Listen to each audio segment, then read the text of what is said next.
তাহাজ্জুদ নামাজ কি সূরা ইখলাস 3 বার করে পড়তে হবে? এশার নামাজের সময় বিতির নামাজ পড়ে ফেললে পরে তাহাজ্জুদের নামাজ পড়লে সেটা আদায় হবে কি? আজানের সময় কি সালাম দেওয়া যাবে? অজু থাকা অবস্থায় যদি ঘুমের তন্দ্রা ভাব আসে তাহলে কি পুনরায় অজু করতে হবে? আজান শোনার সাথে সাথে জবাব দেওয়া উচিত নাকি সম্পূর্ণ শোনার পর দিতে হবে? প্রস্রাব করার ক্ষেত্রে অনেক সময় ছিটা ফোটা কাপড়ে বা শরীরে লেগে যায়, অথবা লেগেছে কিনা সেই সন্দেহ থেকে যায়, তখন করণীয় কি? আমরা প্রতিদিন যে গুনাহগুলো করে থাকি সেগুলো কি 5 ওয়াক্ত নামাজের পর 3 বার আস্তাগফিরুল্লাহ বলার মাধ্যমে ক্ষমা হয়ে যাবে, নাকি আলাদা তওবা করতে হবে? যে কোনো সূরা পুরো মুখস্থ হয়নি, সেক্ষেত্রে কি অর্ধেক সূরা নামাজের কেরাতে পাঠ করা যাবে? অনেক ব্যক্তিকে বলতে শুনে প্রকৃতির প্রতিশোধ বলতে কিছু আছে কি? চলুন আর বিলম্ব না করে আপনাদের প্রশ্নের উত্তরের আলোকিত ভবনে প্রবেশ করা যাক। হাসান রহমান আপনি লিখেছেন, মসজিদে নির্বাচনী প্রচারণা চালানো জায়েজ আছে কি? মসজিদে নির্বাচনী প্রচারণা চালানো এটা কোনো অবস্থাতে জায়েজ থাকতে পারে না। কারণ নির্বাচনী প্রচারণা এটি হলো নিজেকে প্রচার করা এবং নিজেকে ভোট দেওয়ার জন্য মানুষকে আহ্বান করা, এবং নিছকই দুনিয়াবি এবং জাগতিক বিষয়কে কেন্দ্র করে এটি হয়ে থাকে। আর এটি যখন হতে থাকবে এর নানাবিধ, প্রথমত এটি একান্ত দুনিয়াবি আলাপ, একান্ত নিজের স্বার্থ সংশ্লিষ্ট আলাপ, যেটা মসজিদে মানুষের মাঝে ঘোষণা দেওয়া জায়েজ নয়। নবী করিম সাল্লাল্লাহু আলাইহি সাল্লাম সূরা আবু দাউদ সহ বিভিন্ন হাদিসে কিতাবে বর্ণিত হাদিসে তিনি বলেছেন যে ব্যক্তি মসজিদে কোনো হারানো জিনিসের ঘোষণা দেয়, আল্লাহ যেন তাকে সেটা ফিরিয়ে না দেন। তার মানে মসজিদে হারানো জিনিসের ঘোষণা দেওয়া জায়েজ নয়। মসজিদে আমার কোনো জিনিস হারিয়ে গিয়েছে বাহিরে বা মসজিদে, সেটার ঘোষণা মসজিদে দেওয়া যদি না জায়েজ হয়, তাহলে নির্বাচনী প্রচারণা মসজিদে করার কোনো জায়েজ হওয়ার সুযোগ থাকতে পারে না, কারণ এটাও দুনিয়াবি বিষয়। তাছাড়া এ ধরনের প্রচারণার ফলে এক পক্ষ প্রচার করবে, আরেক প্রতিপক্ষ আসবে প্রচার করতে, তারা একরকম কথা বলবে, অপরপক্ষ এসে অন্য রকমের কথা বলবে, এবং এখানে পাল্টাপাল্টি হতে পারে, বিশৃঙ্খলা হতে পারে, এবং হওয়াটা স্বাভাবিক হয়ে থাকে অহরহ বাস্তবতাও তাই। এসব কারণের প্রেক্ষিতে মসজিদকে এ ধরনের কর্মকাণ্ড থেকে মুক্ত করা আমাদের সবার দায়িত্ব। আমরা যে দল বা যে মত লালন করি না কেন, এজ এ মুসলিম আল্লাহর ঘরকে সম্মানের জায়গা হিসাবে আমাদের রাখা দরকার। এটাকে বিতর্কিত কোনো জায়গা করা উচিত নয়, এবং আমাদের ব্যক্তি স্বার্থ হাসিলের কোনো জায়গা করা উচিত নয়। এটা ইবাদতের জায়গা, এবং সেখানে শুধুমাত্র ইবাদতই করতে হবে। এরপরে প্রশ্ন করেছেন নুসরাত জাহান নিপু, আপনি লিখেছেন, বিয়ের জন্য বরপক্ষ মেয়েকে দেখতে এলে কি সম্মানী হিসাবে টাকা দিতেই হয়? টাকা না দিলে কি এ ব্যাপারটি মেয়েকে অসম্মান করা বোঝায়? আপনার মন্তব্য জানতে চাই। দেখুন, এই বিষয়টি নিছকই প্রচলনের উপর নির্ভরশীল, অর্থাৎ এটার ব্যাপারে আমাদের দেশের প্রচলন কেমন রয়েছে এটি তার উপর ভ্যারি করবে। যেহেতু আমাদের দেশে সাধারণত পাত্রীকে দেখতে গেলে বই হোক কিছু একটা তাকে উপঢৌকন দেওয়ার প্রচলন রয়েছে, অতএব সেটি দেয়া যেতে পারে। এটি দিতেই হবে এমন কোনো বাধ্যবাধকতা যেমন নাই, তেমনিভাবে এটি না দিলে যদি অপমানকর মনে হয়, মানহানিকর মনে হয়, মেয়েকে আপনি অপছন্দ করলেন, সেই সাথে কোনো পাত্তাই দিলেন না, এরকম মনে হয়, তাহলে সেক্ষেত্রে সেটি করা উচিত নয়। কিছু না কিছু হাদিয়া বা উপঢৌকন দেওয়া উচিত। এটি সেরাই কোনো বিষয় নয়, নিছকই আপনার প্রচলনের একটা বিষয়। শরীয়তের মৌলিক নির্দেশনা হলো মানুষকে অসম্মান করা যাবে না। কোনো সমাজে বিশেষ কোনো কর্মকাণ্ডকে অসম্মানকর, মানহানিকর মনে করা হলে সে কাজ থেকে বিরত থাকতে হবে, যেহেতু সেটি মানুষের অপমানের কারণ হয়।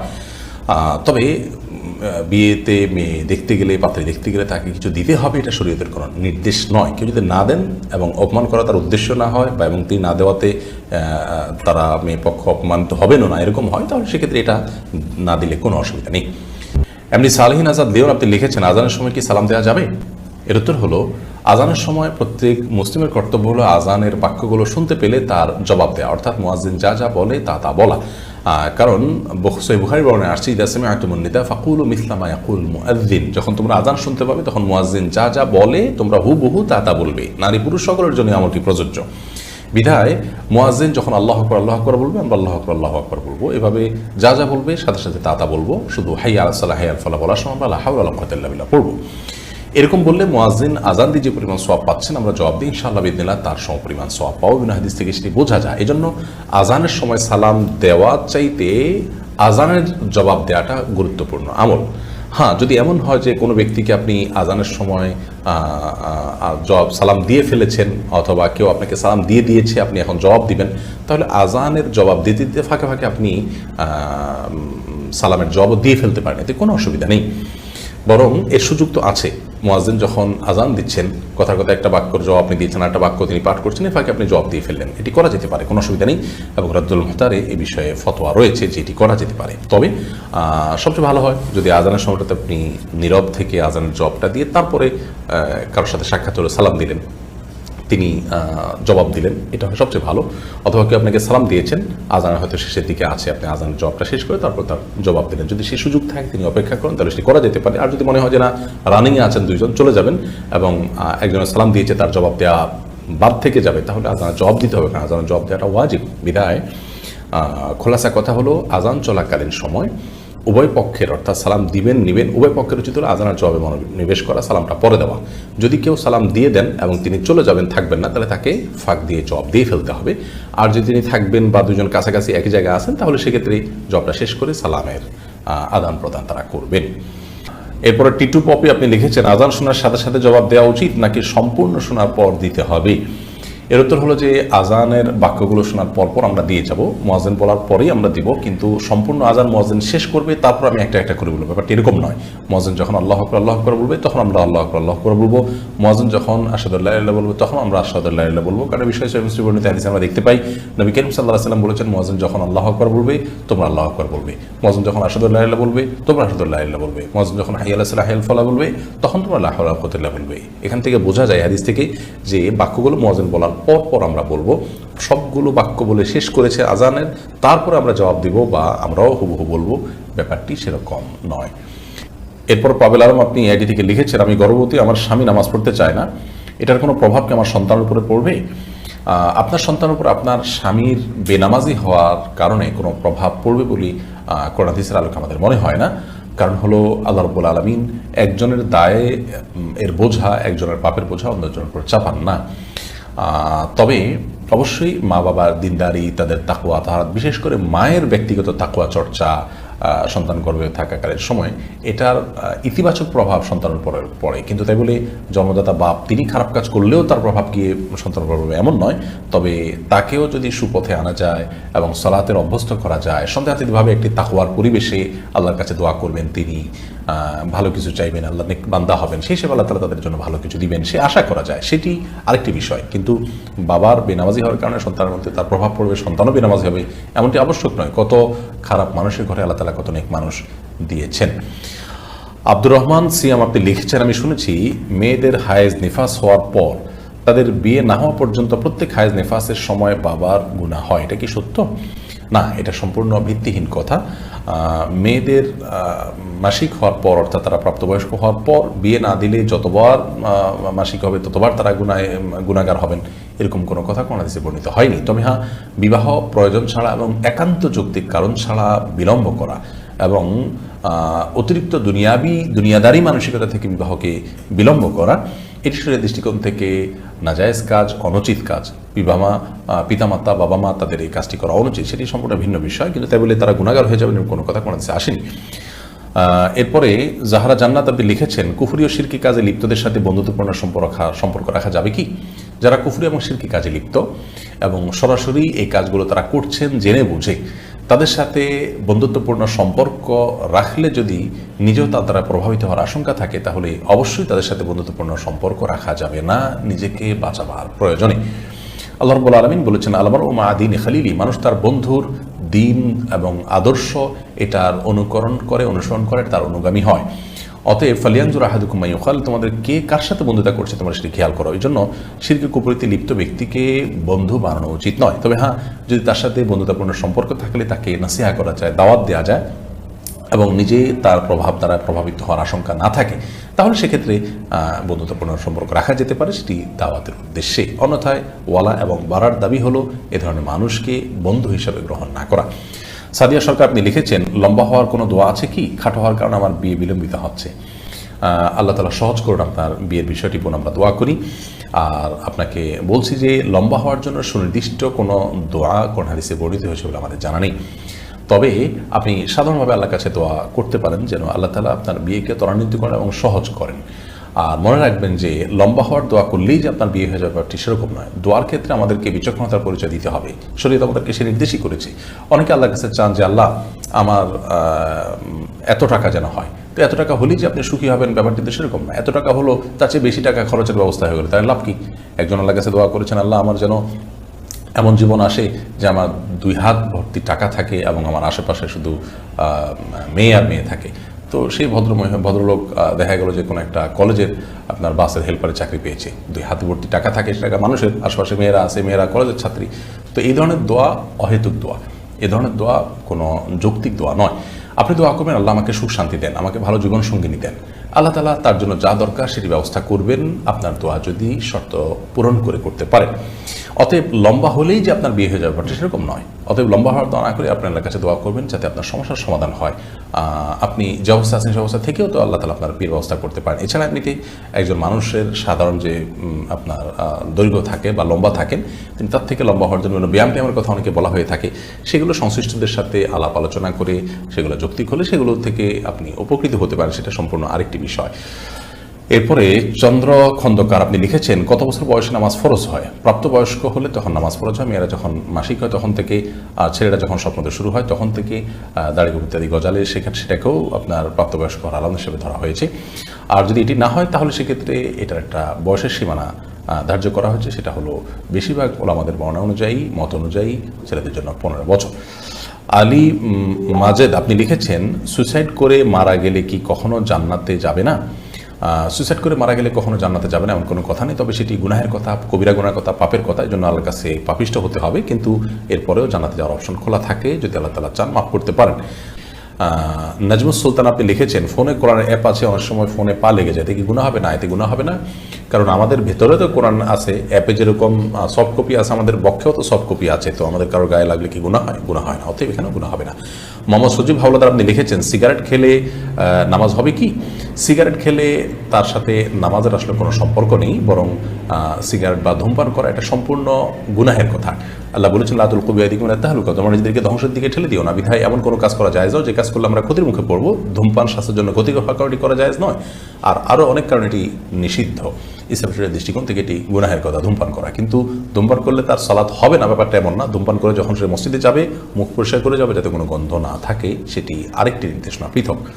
এরপর প্রিন্স ফারুক আপনি লিখেছেন, সুদখোরকে দান করলে দান কবুল হবে কি না?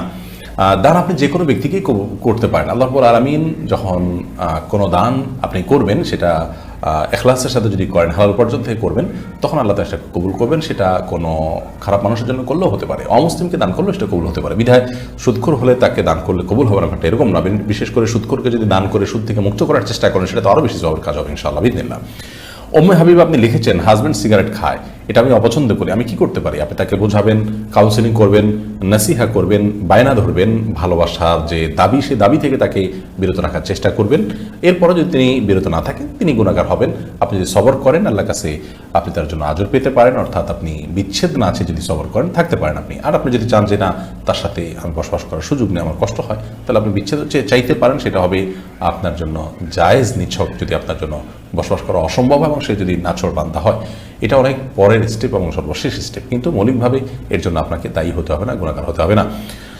রাবিয়া রহমান আপনি অস্ট্রেলিয়া থেকে 2টি প্রশ্ন করেছেন। প্রথম প্রশ্ন হলো, আপনার অজু থাকা অবস্থায় যদি ঘুমের তন্দ্রা ভাব আসে তাহলে কি পুনরায় অজু করতে হবে?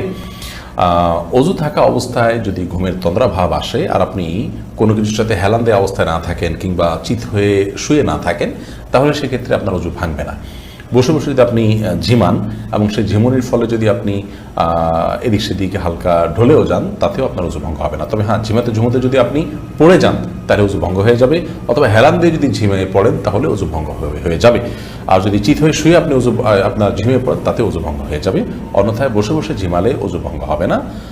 আর দ্বিতীয় প্রশ্ন হলো, আপনার পবিত্র কোরআন পাঠ করার সময় যদি ছোট বাচ্চারা কোরআন ধরে বা ছুঁয়ে দেয়, তাহলে কি কোনো গুনাহ হবে বাচ্চার? বা আমার নিজের বাচ্চার তো গুনার প্রশ্নই নেই, কারণ তার কোনো খাতাই খোলেনি, প্রাপ্তবয়স্ক করার পর্যন্ত তার কোনো জবাবদিহিতাই নেই।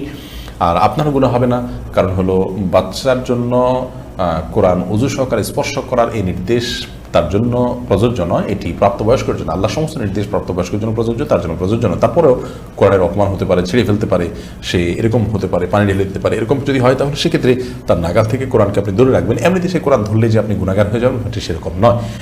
ইসলামী আইডি থেকে আপনি লিখেছেন, আমার বাসায় অজুর কোনো ব্যবস্থা নেই টয়লেট ছাড়া, আমার অজু হবে কি দয়া করে জানাবেন। টয়লেটের ভিতরে অজু করলেই যে অজু হবে না, ব্যাপারটা এরকম না। আমরা এই বিষয়টাকে অনেকে ভুল বুঝি।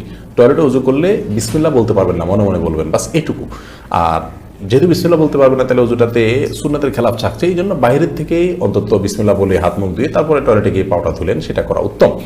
আর যদি সেই ব্যবস্থা না থাকে তাহলে টয়লেটে উজু করলে উজু হয়ে যাবে। এমনকি বিসমিল্লাহ মুখে আপনি উচ্চারণ করবেন না, যেহেতু টয়লেটে আল্লাহর নাম নেওয়া উচিত নয়, তাতেও আপনার উজু হয়ে যাবে। বিষয়টা হলো উত্তমের বিষয়। এরপর আফরোজা সুলতান আপনি লিখেছেন, এশার নামাজের সময় বিতির নামাজ পড়ে ফেললে পরে তাহাজ্জুদের নামাজ পড়লে সেটা আদায় হবে কি? মৌলিকভাবে সুন্নাহ হলো, কেউ যদি ভোর রাতে উঠে তাহাজ্জুদের সালাত পড়বেন, সেই ইচ্ছা এবং নিয়ত থাকে এবং তিনি ভোর রাতে উঠে তাহাজ্জুদ আদায় করতে পারবেন এবং এই মর্মে তার নিজের প্রতি নিজের আত্মবিশ্বাস থাকে, প্রবল সম্ভাবনা থাকে, তাহলে তিনি ভিতরের সালাতকে রেখে দিবেন, অর্থাৎ এশা এবং সুন্নাত পড়ে শুয়ে পড়বেন এবং ভোর রাতে উঠে আল্লাহ যতটুকু তৌফিক দেন তাহাজ্জুদ সালাত আদায় করার পর ভিতির পড়ে রাতের সালাতকে শেষ করবেন, তারপরে শুধু ফজরের জন্য অপেক্ষা করবেন। এটি হলো সুন্নাহ। কারণ নবী করিম সাল্লাল্লাহু আলাইহি ওয়াসাল্লাম বলেছেন, এই জালু আখিরা সালাতিকুম বিল্লাইলি ভিতরা, তোমাদের রাতের শেষ সালাত হিসাবে ভিতরের সালাতকে তোমরা রাখবে, অর্থাৎ ভিতরের সালাত দিয়ে রাতের সালাতকে পরিসমাপ্ত করবে। এজন্য এটা হলো সুন্নাহ। ভোর রাতে আপনি তাহাজ্জুদ পড়বেন এবং ওঠার সম্ভাবনা প্রবল আছে, এরকম হলে আপনি ভিতর পড়বেন না, বরং অপেক্ষা করবেন। আর যদি এমন হয় যে ভোর রাতে আপনি তাহাজ্জুদের জন্য উঠতে পারেন কি না পারেন, আপনার এটা নিয়ে যথেষ্ট আশঙ্কা হয় এবং নিজের প্রতি নিজের আত্মবিশ্বাস না থাকে, তাহলে সেক্ষেত্রে আপনি ভিতরের সালাত পড়ে ফেলবেন এশার পরে সুন্নাতের পাশাপাশি, এবং ভোর রাতে আল্লাহ যদি ওঠার তৌফিক দেন তখন আপনি তাহাজ্জুদের সালাত আদায় করতে চাইলে করতে পারবেন, তাতে তাহাজ্জুদ আদায় হবে ইনশাআল্লাহ বিইذনিল্লাহ। কারণ মৌলিকভাবে ভিতর শেষে পড়া উত্তম হলেও কখনো যদি কেউ ভিতর আগে পড়ে ফেলার পর তাহাজ্জুদ পড়ার সুযোগ তৈরি হয়, তাহলে তাহাজ্জুদ পড়া যাবে। এই বিষয়টিও হাদিস দ্বারা স্পষ্টত প্রমাণিত আছে। উম্মে কুলসুম শিখ আপনি লিখেছেন, স্বামীর কাছে অনুমতি নিয়ে ব্রু প্লাগ করা কি গুনাহ হবে? যে বিষয়টি শরীয়ত জায়েজ করেনি, সে বিষয়টি স্বামীর অনুমতি সাপেক্ষেও জায়েজ হবে না। এরপর কে আকাশে আড়ি থেকে আপনি লিখেছেন, একজন দিনদার জীবনসঙ্গী কিভাবে পাবো? দিনদার জীবনসঙ্গী বা সঙ্গিনী পাওয়ার জন্য সর্বপ্রথম নিজেকে দিনদার হওয়ার চেষ্টা করতে হবে এবং নিজে ভালো মানুষ হওয়ার চেষ্টা করতে হবে, নিজের চরিত্রকে ভালো রাখার চেষ্টা করতে হবে, পূর্বের গুনাহের জন্য আল্লাহর কাছে ইস্তেগফার করে ক্ষমা চেয়ে তওবায়ে নাসুহা বা খাঁটি তওবা করতে হবে। দ্বিতীয়ত, দিনদার জীবনসঙ্গী পাওয়ার জন্য বা সঙ্গিনী পাওয়ার জন্য সূরা ফুরকানের ৭৪ নম্বর আয়াতে যে দোয়া শেখানো আছে, রব্বানা হাব লানা মিন আজওয়াজিনা ওয়া যুররিয়্যাতিনা কুররাতা আ'ইউন ওয়াজআলনা লিল মুত্তাকিনা ইমামা, এই দোয়া বেশি বেশি করে পাঠ করতে হবে।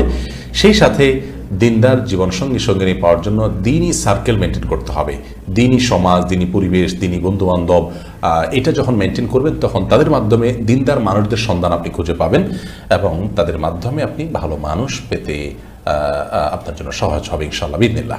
এর পাশাপাশি সাধারণভাবে আল্লাহর কাছে দোয়া করতে থাকবেন, ইনশাআল্লাহ বিইذনিল্লাহ আল্লাহ তাআলা ব্যবস্থা করবেন। বিচক্ষণতার সাথে জীবনসঙ্গী সঙ্গে নির্বাচন করতে হবে, তাদের বিষয়ে ভালো করে খবর নিতে হবে। দিনদারিতা শুধুমাত্র যেন বাহ্যিকভাবে না হয়, ভেতরেই যেন দিনদারিতা থাকে, সেজন্য খুব ভালোভাবে অনুসন্ধান এবং যাচাই বাছাই করে পরীক্ষা নিরীক্ষা করে সিদ্ধান্ত নিতে হবে। সেই সাথে ইস্তেখারার মাধ্যমে আপনি বিবাহ করতে পারেন। এই কাজগুলো আপনি যখন করবেন ইনশাআল্লাহ বিইذনিল্লাহ ভালো জীবনসঙ্গী বা সঙ্গিনী পাওয়া সহজ হবে। আল্লাহ তাআলা আমাদেরকে সবাইকে এই মহামূল্যবান সম্পত্তি অর্জন করার তৌফিক দান করুন যারা এখনো বিবাহ করেননি। আহমেদ সবুজ বিন সিরাজুল আপনি লিখেছেন, দাড়ি কতটুকু রাখলে পূর্ণ সুন্নাহ আদায় হবে? দাড়ি রাখার ক্ষেত্রে কোরআন এবং সুন্নাহ নির্দেশনা হলো লম্বা করো, দাড়িকে লম্বা করবেন। নবী করিম সাল্লাল্লাহু আলাইহি ওয়াসাল্লাম হাদিসগুলোকে আমরা দেখতে পাই, তিনি আফুল্লুহা আর খুল্লুহা, তিনি দাড়িকে তোমরা ছেড়ে দাও, দাড়িকে তোমরা লম্বা করো, এরকম নির্দেশ করেছেন। তবে আব্দুল্লাহ ইবনে ওমর রাদিয়াল্লাহু তাআলা আনহু, আবু রাদিয়াল্লাহু তাআলা সবিন সাহাবী থেকে দাড়ি এক মুষ্টি হওয়ার পরে অতিরিক্ত অংশ কাটার বিষয়টি প্রমাণিত হয়। বুখারীর বর্ণনায় এরকম একটা হাদিস রয়েছে, হজের সময় হয়েছে। হজের সময় হলে যে এটা হজের জন্য ফিক্স, সেটারও কোনো প্রমাণ নাই, যার কারণে বাইরেও হতে পারে। এই জন্য এক মুষ্টির পরে চাইলে কেউ কাটতে পারে, কিন্তু যদি কেউ এক মুষ্টির বড় রাখেন তিনি কোনো গুনাহ করেছেন এমনটি করা যাবে বলা যাবে না, কারণ রাসূল আকরাম সাল্লাল্লাহু আলাইহি ওয়াসাল্লাম লম্বা করতে বলেছেন, তিনি কাটার কোনো নির্দেশনা দেননি। হ্যাঁ, কারণ যদি দাড়ি অনেক লম্বা হয় এবং তার ফলে ধরুন বোতামের সাথে লেগে যায়, তার জন্য কষ্টের কারণ হয়, পেশাবের ছিটা আসে, নানাবিধ অসুবিধা তৈরি হয়, তাহলে এক মুষ্টির পরে তিনি চাইলে কাটতে পারবেন। কিন্তু কেউ না কেটে যদি লম্বা করেন এবং তার অসুবিধাতে যদি না হয়, তাহলে সেক্ষেত্রে তাকে নিয়ে তাচ্ছিল্য করা বা ট্রল করার কোনো সুযোগ নেই। এরপর প্রশ্ন করেছেন রানা, আপনি লিখেছেন, অনেক ব্যক্তিকে বলতে শুনে প্রকৃতির প্রতিশোধ। প্রকৃতির প্রতিশোধ বলতে কিছু আছে কি? দেখুন, প্রকৃতির প্রতিশোধ বলতে কোনো কিছু নেই। যারা প্রকৃতির প্রতিশোধ বলেন তারা মূলত এমন একটা কথা বলেন যে কথাটি কুফরি কথার সাথে সাদৃশ্যপূর্ণ বা যে কথার কুফরি একটি মিনিং আছে। প্রকৃতি আল্লাহর সৃষ্টি, অতএব এই প্রকৃতি কোনো প্রতিশোধ নিতে পারে না বা প্রকৃতির প্রতিশোধ পরায়ণ হতে পারে না। আল্লাহ রাব্বুল আলামিন কারোর কোনো পাপের কারণে তাকে প্রায়শ্চিত্তের মুখোমুখি করেন, শাস্তির মুখোমুখি করেন, সেটি হতে পারে। আল্লাহর কথা না বলে প্রকৃতির কথা বলা, এটা হলো সেকুলার। এবং আল্লাহকে যারা স্বীকার করতে চান না, আল্লাহর প্রতি ঈমান আনয়ন করতে চান না, ঈমানদার এবং আল্লাহর কাছে আত্মসমর্পণ করে মুসলমান হতে চান না, তাদের স্টাইল। অতএব কোনো মুসলমানের জন্য এটা বলা জায়েজ নয়, উচিত নয় যে প্রকৃতির প্রতিশোধ ইত্যাদি। বরং এই প্রকৃতি এটা আল্লাহ তাআলার সৃষ্টি, সে কীভাবে প্রতিশোধ নেবে? আল্লাহ তাআলা এই প্রকৃতি দিয়ে কোনো ব্যক্তিকে শাস্তি দিতে পারেন, উপযুক্ত তার প্রাপ্য দিতে পারেন, সেটি সম্পূর্ণ আল্লাহ তাআলার বিষয় এবং গায়েবের বিষয়। আমরা সে বিষয়ে যে সবসময় মন্তব্য করতে পারবো তা নয়। এরপরে মনের কথা এটি থেকে আপনি লিখেছেন, অজু করার সময় মাথায় কাপড় না দিলে কি অজু হবে না? অজু করার সময় যদি মাথায় কাপড় নাও দেন তবু অজু হয়ে যাবে। অজু করার সাথে মাথায় কাপড় দেওয়ার আসলে কোনো সম্পর্ক নেই। বরং আপনি যখন অজু করবেন, আপনার তো চুলের গোড়া, কানের লতি, এই সবগুলো ধুইতে হবে। তো আপনি মাথায় কাপড় রেখে এগুলো কীভাবে ধোবেন? এরপর যখন মাথা মাসা করতে হবে আপনাকে, তখন তো কাপড় ফেলা ছাড়া আপনি কীভাবে মাসা করবেন? অতএব অজু করার সময় মেয়েরা মাথায় কাপড় দিতে হবে এমন কোনো বাধ্যবাধকতা নেই। যারা এমনটি বলে থাকেন সেটা নিছকই তাদের ভুল ধারণা। বরং মাথায় কাপড় ফেলেও তিনি অজু করতে পারেন, আর মাথায় কাপড় রেখেও অজু করতে পারেন। তবে মাসা করার সময় হয় কাপড়ের ভিতর দিয়ে মাসা করবেন, আর কাপড় সরিয়ে মাসা করবেন। কিন্তু মাথায় কাপড় না থাকা অবস্থায় অজু করলে কোনো অসুবিধা হবে না। টাপু জানতে চেয়েছেন, তাহাজ্জুদ নামাজ কি সূরা ইখলাস 3 বার করে পড়তে হবে? তাহাজ্জুদ নামাজে সূরা ইখলাস কয়বার করে পড়তে হবে এরকম কোনো সংখ্যা কোরআন হাদিসে নির্ধারণ করা হয়নি। কেউ চাইলে একবার পড়তে পারেন, কেউ চাইলে একাধিক পড়তেও পারেন, তবে 3 বার পড়তে এমন কোনো কথা নেই। তানিয়া তাবাসসুম আপনি লিখেছেন, যে কোনো সূরা পুরো মুখস্থ হয়নি, সেক্ষেত্রে কি অর্ধেক সূরা নামাজের কেরাতে পাঠ করা যাবে? নামাজের সূরা পুরো খতম করা কি বাধ্যতামূলক? দেখুন, যে কোনো সূরা যদি পুরো মুখস্থ না হয়, সেক্ষেত্রে অর্ধেক সূরা সালাতে আপনি যদি কেরাতে পাঠ করেন তাতে কোনো অসুবিধা নেই, আপনার সালাত হয়ে যাবে। সূরা ফাতিহা পুরোটা পড়েছেন, অনেক সূরা অর্ধেক পড়েছেন, তাতে সালাত হয়ে যাবে। সূরা পুরো শেষ করাটা বাধ্যতামূলক নয়। বিশেষ করে বড় সূরা যদি হয় তাহলে তো পুরো সেট শেষ করা অবশ্যই জরুরি না। ছোটো সূরা হলে আপনার পড়ে ফেলা উচিত। যদি আপনার মুখস্থ না থাকে, যেটুকু মুখস্থ আছে পড়েছেন, তারপর আপনি রুকুতে গেছেন, তাতে সালাত হয়ে যাবে। কিন্তু এমন জায়গায় থামবেন না যেখানে থামলে অর্থ বিকৃত হয়ে যেতে পারে। ছোটো সূরার ক্ষেত্রে এমনটি না করাই উচিত সাধারণত, যেহেতু অর্থ বিকৃতির সম্ভাবনা আছে। আপনি এমন জায়গায় থামলেন যে অর্থটা অপূর্ণাঙ্গ থাকলো, এই জন্য অর্থটা অন্তত দেখে নেবেন যে আপনি যেখানে থামলেন তাতে একটা কথা পূর্ণাঙ্গ হয় কিনা। হলে আপনি রুকুতে যেতে পারেন। এবং যদি খুব বেশি ছোট সূরা হয়, ধরুন 3 আয়াতের সূরা, তাহলে 2 আয়াত পরে আপনি রুকুতে চলে গেলেন। তো এরকম হলে আরেকটা আয়াত মুখস্থ করতে কতক্ষণ, সেটা করে ফেলা উচিত এবং এরকম অভ্যাস বানিয়ে নেওয়া উচিত নয়। যতদিন আপনার মুখস্থ না হলো ততদিন পর্যন্ত আপনি এটি করতে পারেন, যদি অর্থ বিকৃতির সম্ভাবনা না থাকে। এরপর ইলমা খন্দকার এসে আপনি লিখেছেন, ঘরের দেয়ালে আরবি হরফের ক্যালিগ্রাফি বা ডিজাইন করা কোনো দোয়া, যেমন আয়াতুল কুরসি, দোয়া ইউনুস ইত্যাদি টানানো জায়েজ আছে কি? এগুলো টানানোতে আমি মৌলিকভাবে খারাপ কিছু দেখি না। হারামাইনের বিভিন্ন দেয়ালে ও কোরআন কারীমের বিভিন্ন আয়াতের অংশ বিশেষ লেখা আছে, এবং আপনারা জানেন যে কাবার যে গিলাফ, সেখানেও কোরআন কারীমের আয়াত লেখা আছে। তো কোরআন কারীমের আয়াত লেখা থাকলে সেটাকে মানে ঝুলিয়ে রাখা, টাঙিয়ে রাখা সম্মানজনকভাবে, এটাতে কোনো দোষক কিছু দেখি না আমি। অনেকে বাধা দেন বা নিষেধ করেন, তারা কৃষি ভিত্তিতে নিষেধ করেন, আমি জানি না। শরীয়তে কোনো কিছু নিষেধ করতে হলে তার কোনো ভিত্তি এবং রেফারেন্স থাকতে হয়।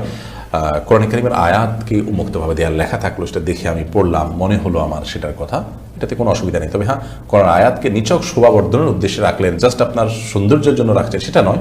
যদি আপনি কোরআনের মহব্বতে, যে আমি এটা খোলা থাকলে দেখলে এটা পড়তে ইচ্ছা করবে, দেখে পড়বো, এটা প্রতি মহব্বত বাড়বে, সেই জন্য আপনি করতে পারেন সম্মানের জায়গা থেকে। রাহিমা জাহান রাহি আপনি লিখেছেন, প্রস্রাব করার ক্ষেত্রে অনেক সময় ছিটা ফোটা কাপড়ে বা শরীরে লেগে যায়, অথবা লেগেছে কিনা সেই সন্দেহ থেকে যায়, তখন করণীয় কি? দেখুন, কাপড়ের ছিটা ফোটা যদি আপনার লেগে যায় নিশ্চিত, তাহলে সেক্ষেত্রে খুব ছোট ছিটা লাগলে সেটা নিয়ে আপনার অরিড হওয়ার কোনো কারণ নেই, সালাত হয়ে যাবে। ধরুন আপনার সুইয়ের আগে যে পরিমাণ লাগলেও কোনো অসুবিধা নেই। আর যদি অনেক বেশি লাগে, বড় ফোঁটা লাগে বা অনেক ফোঁটা পড়ে, তাহলে সেক্ষেত্রে যে জায়গা পড়ছে সেই জায়গাটা ধুয়ে ফেলবেন। আর যদি আপনার নিছক সন্দেহ হয়, কিন্তু আপনি নিশ্চিত না হন যে আদৌ লেগেছে কি লাগেনি, তাহলে সেক্ষেত্রে এই সন্দেহের ভিত্তিতে আপনি এটাকে নিয়ে আপনি অরিড হওয়ার কোনো কারণ নেই। নিশ্চিত না হলে সেটা আপনার নাপাক হিসাবে ধরা হবে না। কলি এআইডি থেকে আপনি লিখেছেন, শুক্রবারে মসজিদে জুমা শেষ হওয়ার আগে ঘরে মহিলাদের জোহর আদায় করা উচিত না, এই কথাটা কতটুকু সত্যি? এটা সম্পূর্ণ ভিত্তিহীন কথা। ওয়াক্ত হওয়ার পরেই মেয়েরা সালাত আদায় করতে পারবেন। মসজিদে জামাত হলো কি হলো না জুমার, সেটার জন্য জুমার দিনে জোহর আদায় করার জন্য অপেক্ষা করার কোনো প্রয়োজন নেই। শাইমা আক্তার সুমি আপনি লিখেছেন, গোপন গুনাহ থেকে বাঁচার উপায় কি? গোপন গুনাহ থেকে বাঁচার অনেকগুলো উপায় আছে। তোমাদের থেকে প্রথম উপায় হলো যে গোপন গুনাহ হয়ে থাকে গোপনে, এজন্য যথাসম্ভব নির্জনতা অ্যাভয়েড করে থাকতে হয়। তাহলে ইনশাআল্লাহ বিদিনিল্লাহ গোপন গুনাহ থেকে বাঁচা সহজ হবে। আজকাল গোপন গুনাহতে আমরা অনেকে লিপ্ত। বাহ্যিকভাবে আমাদেরকে মানুষ ভালো জানে, ভালো মানুষ সাজিয়ে মানুষের কাছে, কিন্তু আমি ভেতরে ভেতরে গোপন করছি, গুনাহ করছি। এই জন্য নির্জনে গেলে আপনার দ্বারা কিছু গুনাহ হয়, তাহলে আপনি নির্জনতা অ্যাভয়েড করবেন। যেই অ্যাপ আপনার কাছে থাকলে আপনি সেই অ্যাপের মাধ্যমে গুনাহে লিপ্ত হন, সেই অ্যাপটা আপনি ডিলিট করে ফেলবেন। এভাবে গুনাহের যে উপকরণ, মাধ্যম এবং উপায় আছে, সেগুলো থেকে আপনি নিজেকে যদি দূরে সরাতে পারেন এবং আপনি যদি এবারে কঠোর সিদ্ধান্ত নিতে পারেন, ইনশাআল্লাহ বিদিনিল্লাহ আপনি বাঁচতে পারবেন, বাঁচাটা সহজ হবে। সেই সাথে আপনি ভালো পাওয়ারফুল তাকওয়াওয়ালা মানুষদের সান্নিধ্য আপনি অর্জন করবেন। এটি এই গোপন গুনাহ থেকে বাঁচার জন্য অত্যন্ত অত্যন্ত কার্যকর একটি উপায়। যাদের তাকওয়ার লেভেলটা অনেক উপরে, অনেক হাই, যারা অনুত্তম কাজ থেকেও বেঁচে থাকার চেষ্টা করেন, এরকম মানুষগুলোর খুব বেশি সান্নিধ্য আপনি নেবেন, ইনশাআল্লাহ আপনারা সহজ হবে। আল্লাহর কাছে আশ্রয় চাইবেন এবং দোয়া করবেন, আল্লাহ আপনি তৌফিক দান করেন। চোখের পানি ফেলে আল্লাহর কাছে লজ্জিত হয়ে মাপ চাবেন, ইনশাআল্লাহ আল্লাহ তাআলা আপনাকে সাহায্য করবেন। এবং যখন ঈমানের জোশ আসবে, তখন হিম্মত করে গোপন গুনার সমস্ত জড়গুলো উফড়ে ফেলবেন। সমস্ত অ্যাপ আনইনস্টল করা, সমস্ত কিছু ডিলিট করা বা যত ধরনের উপায় হতে পারে সেগুলো আপনি অবলম্বন করবেন, ইনশাআল্লাহ সহজ হবে। আল্লাহ তাআলা তৌফিক দান করুন। এমনি বিপ্লব হাসান লিখেছেন, আমরা প্রতিদিন যে গুনাহগুলো করে থাকি সেগুলো কি 5 ওয়াক্ত নামাজের পর 3 বার আস্তাগফিরুল্লাহ বলার মাধ্যমে ক্ষমা হয়ে যাবে, নাকি আলাদা তওবা করতে হবে? বড় গুনাহ, কবিরা গুনাহ করলে সেটার জন্য আলাদা তওবা করতে হবে। এই সাধারণ আস্তাগফিরুল্লাহ বা সাধারণ আমলের দ্বারা ছোট গুনাহ মাফ হবে, সগীরা গুনাহ মাফ হবে। কবিরা গুনাহ, যে গুনার শাস্তির কথা বলা হয়েছে, সতর্ক করা হয়েছে, কঠোরতা বলা হয়েছে যে গুনার কারণে, সেই গুনাহ মাফ হবে না সাধারণ কোনো আমল দ্বারা তওবা ছাড়া।